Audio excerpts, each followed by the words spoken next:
Hello, boys and girls. Today we're going to read Miss Nelson is Missing, illustrated and written by Harry, Allard, and James Marshall.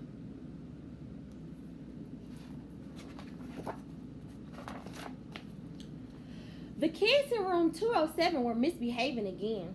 Spitballs stuck to the ceiling, paper plane whizzed through the air.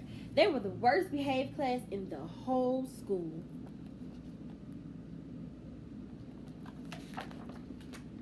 Now settle down, said Miss Nelson in a sweet voice. But the class would not settle down. They whispered and giggled. They squirmed and made faces.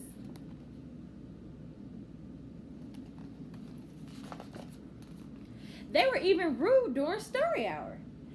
And they always refused to do their lessons.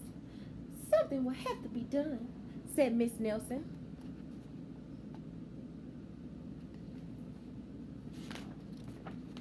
The next morning, Miss Nelson did not come to school.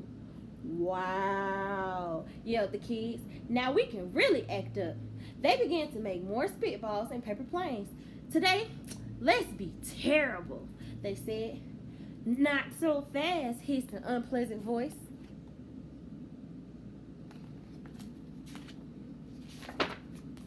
A woman in an ugly black dress stood before them. I am your new teacher, Miss Viola Swamp. And she rapped the desk with her ruler. Where's Miss Nelson? Asked the kids.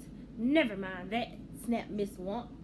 Open those arithmetic books. Miss Nelson's kids did as they were told.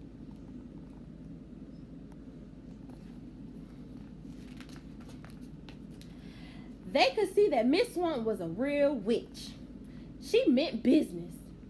Right away, she put them to work, and she loaded them down with homework.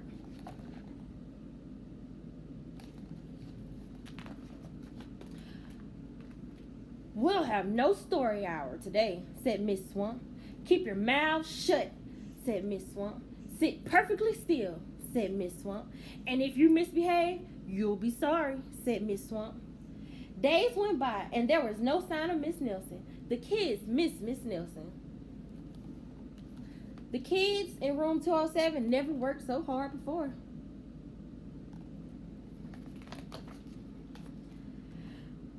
Maybe we should try to find her, they said. Some of them went to the police. Detective Mescal was assigned to the case. He listened to their story. He scratched his chin. He said, I think Miss Nelson is missing. Detective Mescal would not be much help.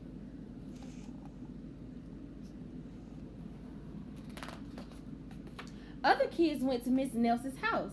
The shades were tightly drawn and no one answered the door. In fact, the only person they did see was the wicked Miss Viola Swamp coming up the street. If she sees us, she'll give us more homework. They got away just in time.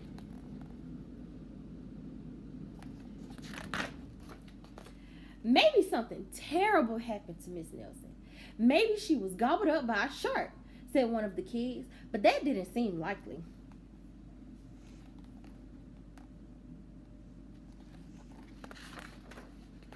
Maybe Miss Nelson went to Mars, said another kid, but that didn't seem likely either.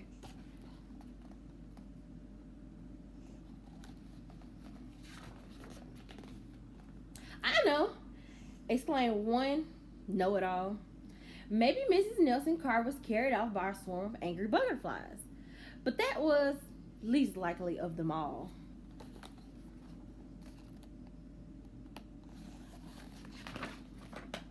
The kids in room 207 became very discouraged. It seemed that Miss Nelson was never coming back, and they would be stuck with Miss Viola Swamp forever. They heard footsteps in the hall. Here comes the witch, they whispered. Hello, children, someone said in a sweet voice.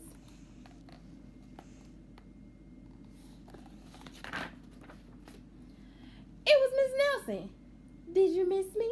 She asked. We certainly did, cried all the kids. Where were you? There's a little secret, said Miss Nelson. How about story hour? Oh, yes, cried the kids. Miss Nelson noticed that during story hour, no one was rude or silly. What brought about this lovely change, she asked. That's our little secret, said the kids.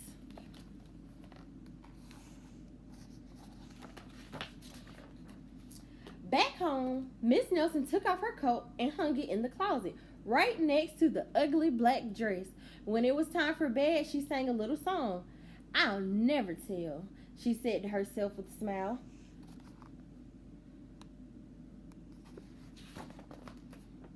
P.S. Detective Sky is still working on a new case. He is now looking for Miss Viola Swamp. The end.